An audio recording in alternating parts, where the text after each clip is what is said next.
Hello everyone, thank you for signing in and watching my live stream. I'm Mr. Matt and this is Dr. Tot. Dr. Tot, would you like a cookie? Like a cookie? Yes. And welcome to Geometry. We're going to talk this week. Well, first of all, I should apologize. I was not able to stream on Monday or Tuesday because we had some internet issues. I will be putting out a recording of stream 2. So you might want to watch that in between today's date, or Wednesday, today, and Friday. That way we'll be back on track Friday to wrap up this lesson. So we're going to be talking about the congruent, the fact that congruent parts of congruent triangles are congruent. This was a property that we came up in conversation last week, and I kind of foreshadowed a little bit to when we'd be able to use it, when we're kind of working backwards after we've already proven congruency using one of the 4 triangle congruency postulates that we talked about last week. We have side, side, side, side, angle, side, angle, side, angle, and angle, angle, side. So any of those 4 postulates we can use to prove that 2 corresponding triangles are congruent to each other. And once we've proven that, we know that any other corresponding part, or any other corresponding parts of these 2 triangles, any corresponding side lengths, or any corresponding angle measures also must be congruent. So we can use the congruent parts of congruent triangles are congruent property, which is abbreviated CPCTC. You can just write the abbreviation out in your proofs as the reasoning for that. So we're going to go through a few proofs today using this concept. All of the postulates for congruency are highly relevant, so if you haven't watched last week's streams, I would recommend you do that before going through these recordings. But otherwise, let me go ahead and share my screen with you. Just a reminder that these are live streams, so there's a little bit of a delay with the iPad. If you have any questions, though, at any point, please feel free to type them into the live chat feed, or you can post them in the comment section below and I'll get back to them as soon as possible. But otherwise, let's go right into this. So the overarching theme for today, we can use congruent parts of congruent triangles are congruent to make conclusions about other corresponding parts of triangles once you've proven that once you've proven that they are congruent using either the angle side angle, angle angle side, side side side, or side angle side congruency postulates. So for example, my pen here, if we had 2 triangles, and I'm just going to kind of make this up right now. Let's call this triangle XYZ. Let's call this triangle MNO. And I'm going to give you some information. So given, let's say that angle YXZ is congruent to angle NMO. Let's say that I told you that side length XZ is congruent to side length MO. And I'm also going to tell you that angle YZX is congruent to angle NOM. So if we put these in using the symbols, the first statement, well, and actually, let me give you what I'm asking for. I'd like you to prove that side length XY is congruent to side length MN. So first, let's just write in these symbols using the given information. So angle YXZ, this guy, is congruent to angle NMO, which is this guy right here. Then they tell us that side length XZ right here is congruent to side length MO. And lastly, they tell us that angle YZX, which is this guy, is congruent to angle NMO. So you can see that we have the fittings for angle side angle congruency here. So first of all, we need to prove that these two triangles are congruent, and then we can prove that the two corresponding side lengths have to be congruent because congruent parts of congruent triangles are congruent. So in our proof here, we're going to start off with just the statement column and the reason column. So statement 1, I'm going to say just the given information that angle YXZ is congruent to angle NMO, and that was given. Then I can say that side length XZ is congruent to side length MO because it was given. And lastly, I have angle measure YZX is congruent to angle NOM. I should say angle YZX is congruent to angle NOM, and because that's given information as well. If we used angle measure, then you would say that the angle measures are equal to each other, but if we're talking about the angles, then the angles would be congruent. So angle YZX is congruent to angle NOM.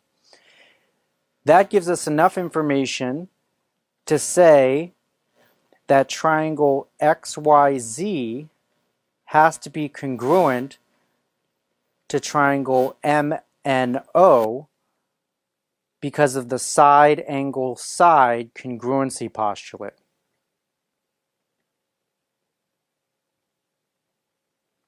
Now that we know that these two triangles are congruent to each other, then we can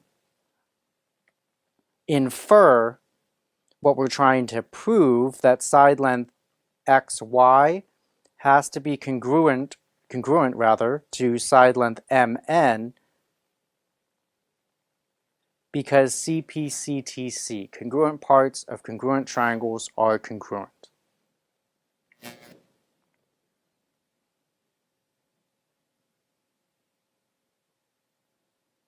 you have any questions, then please let me know.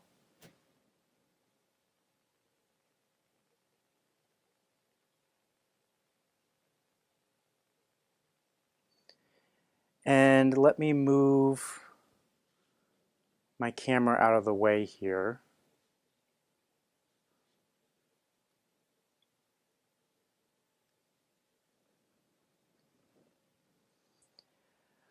Okay, so below this is just a table of statement and reason, so you can just write out the two columns on your paper. And if you look in the description, by the time I posted this stream, I should have this document posted as well. So if you want to print out the hard copy, you're more than welcome. But otherwise, I'm going to give you 5 minutes. Please look at the following proof or develop the following proof with the given information and prove that side length AB is congruent to side length DE. And then we'll go through the solution.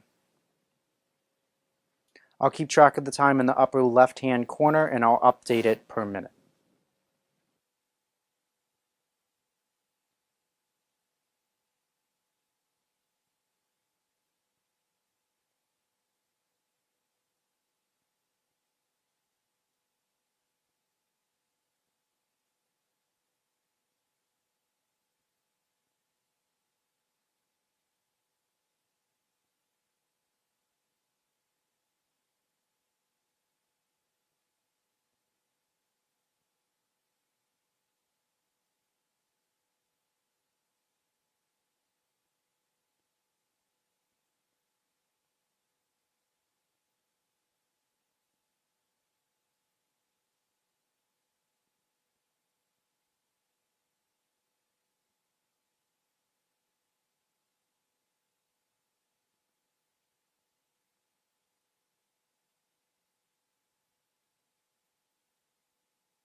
Okay, so if we just transfer the given information over to the diagrams, they say that angle ABC, this guy, is congruent to angle DEF, which is this guy right here. Then they say angles BCA, this guy right here, is congruent to angle EFD, this guy right there.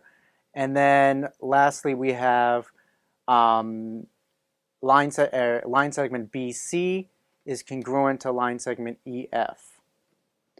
Okay, so if we copy those statements down just as the given information, so angle ABC is congruent to angle DEF because it was given. Angle BCA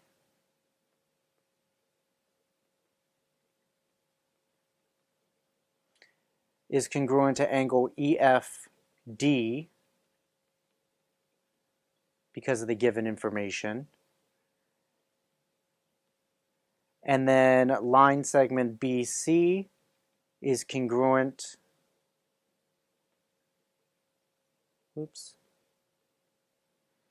to line segment EF, again because of the given information. Now that allows us enough information to prove that these two triangles are congruent to each other because of angle side angle.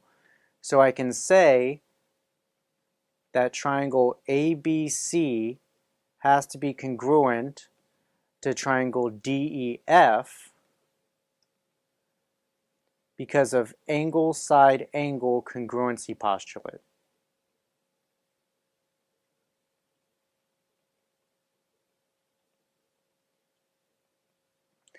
Now that I've proven that these two triangles are congruent to each other, they're asking me to prove that AB is congruent to DE. So line segment AB has to be congruent to line segment DE. Let me just check I got that right. Yep. So AB has to be congruent to DE because congruent parts of congruent triangles are congruent. CPCTC. If you have any questions, then please let me know.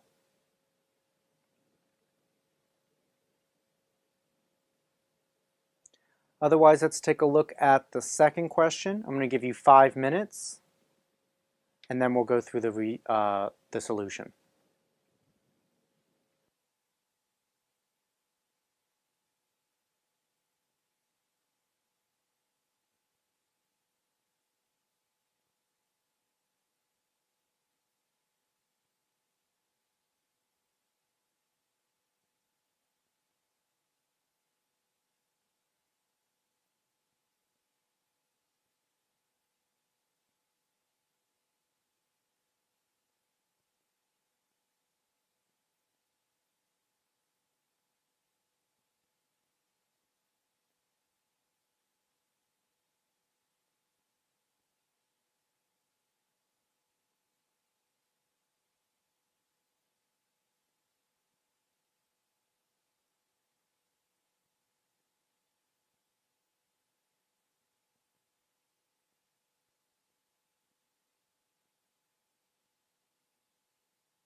Okay, so if we copy over this information into the diagram, angle ABC, this guy, is congruent to DEF, this guy.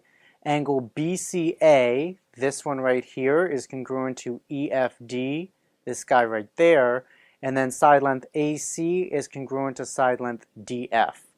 So it looks like we can prove that these two triangles are congruent to each other based on angle, angle, side. So first, just copy over the given information. So angle ABC is congruent to angle DEF because it was given.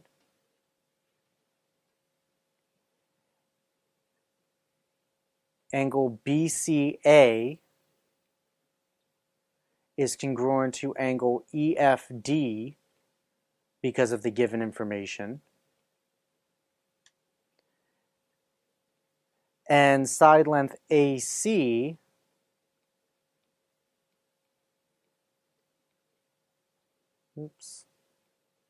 has to be congruent to side length DF because of the given information. That is enough to say that these two triangles are congruent to each other because of angle, angle, side. So we could say that triangle ABC is congruent to triangle DEF because of the angle, angle, side congruency postulate.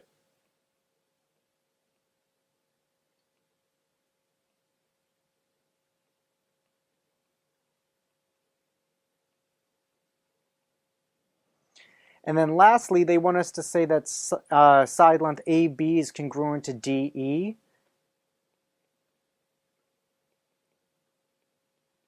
And we can do that now that we know that the two triangles are congruent to each other because congruent parts of congruent triangles are congruent. If you have any questions, then please let me know. Otherwise, let's look at number 3. I'll give you 5 minutes, and then we'll go through the solution.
Okay, so looking at this guy, we know that side length BC is congruent to side length EF. Side length AC is congruent to side length DF. And side length AB is congruent to side length DE. So we have enough information to prove here side, side, side triangle congruency. So let's go ahead and first just start with the given information. We know that BC is congruent to side length EF because it's given. We know that side length AC is congruent to DF.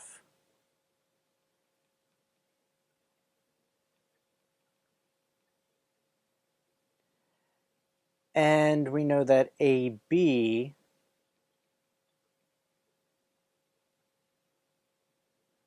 is congruent to DE.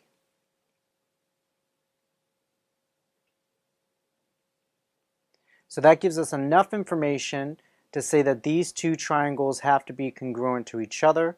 So we can say that triangle ABC has to be congruent to triangle DEF because of side, side, side congruency postulate.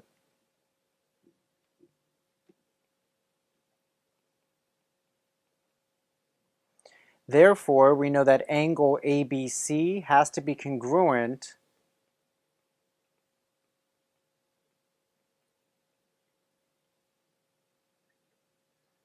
to angle DEF because congruent parts of congruent triangles are congruent. If you have any questions at all, then please, please, please let me know. Otherwise, let's look at this last problem. This will take us up to the end of today's session.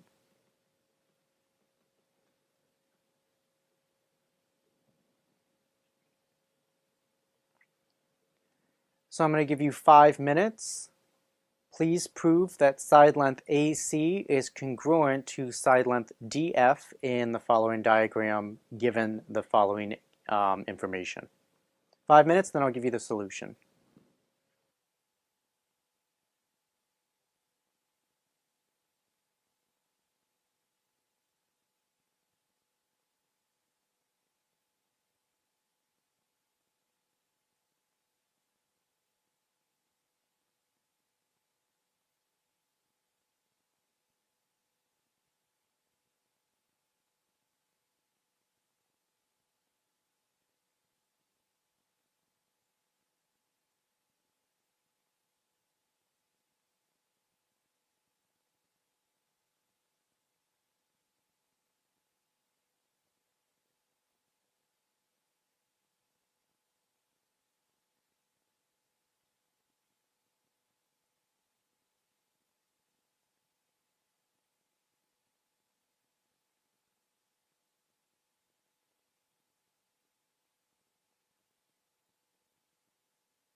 Okay, so transferring the given information onto the diagrams, we have angle ABC, this guy, is congruent to angle DEF here.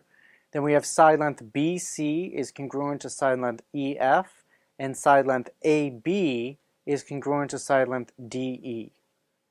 So just starting with that given information, we have angle ABC is congruent to angle DEF because it's given. We have side length BC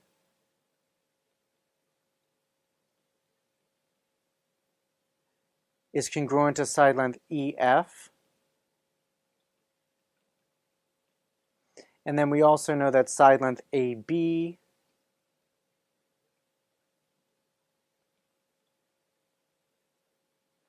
is congruent to side length DE. So that allows us enough information to solve side angle side congruency. So we can say that triangle ABC has to be congruent to triangle DEF because of side angle side congruency postulate.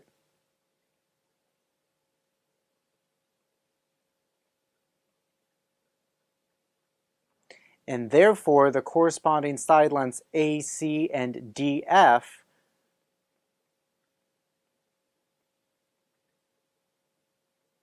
have to be congruent to each other because congruent parts of congruent triangles are congruent.